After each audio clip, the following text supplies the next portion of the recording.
Hello everyone, কেমন আছো তোমরা? অনেকদিন পর তোমাদের সাথে একটা ছোট্ট ব্লগ নিয়ে, তো মিনি ব্লগই বলতে পারো। দিনটা ছিল মাম্মামের হ্যাপি বার্থডে। তো রাত 12টার পরে কেক কাটা হয়েছিল। ও জানতো না বিষয়টা, ওকে সারপ্রাইজই রেখেছিলাম ওর কাছে এবং ও ভীষণ এনজয় করছিল। তোমরা দেখো ভিডিওটা। ওর দুই দাদা ভাইয়ের সাথে বসেছে কেক কাটিং করতে, আর আমরা সবাই পেছন দিকটাতে আছি। কত পাকা পাকা কথা বলছিল আর কত স্টাইল দিচ্ছিল ছবি তোলার সময়। এই যে ওর জিম্মা ওর সাথে মজা করছিল, আর এই যে পাপা ওর স্পার্কেলটা জ্বালিয়ে দিল। আর জ্বালানোর সাথে সাথে ও মানে এতটাই খুশি ছিল, ওর রিয়াকশানটা ও ধরে রাখতে পারছিল না, সেটা দেখাই যাচ্ছে। তো ভীষণ আনন্দ করেছিল ও এই দিনটাতে।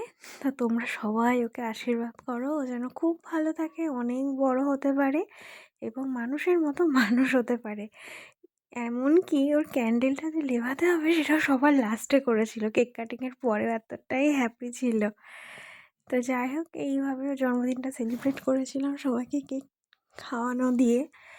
ওর পাপা ওর জন্য কিছু গিফট এনেছিল, তো সেগুলো আনবক্স করার জন্য মানে ভীষণ ব্যস্ত ছিল। তো ওর অন্যদিকে কোনো খেয়াল নেই, ও সবাইকে কেক খাওয়ানোর সাথে সাথে ওই দিকে ফোকাসটা ছিল যে কখন ওর গিফটটা আনপ্যাক করা হবে। তো এই দেখো মানে সব কিছুই ভুলে যাচ্ছে, কাউকে আর চাইছে না যে না আগে গিফটটা দেখা হবে। তো এই যে ওর পাপাকেও কেক খাইয়ে দিল। ব্যাস, ওর হাতটা পুরো ফিনিশ। এইবার তোমরা দেখো ওর গিফট খোলার সিস্টেমটা।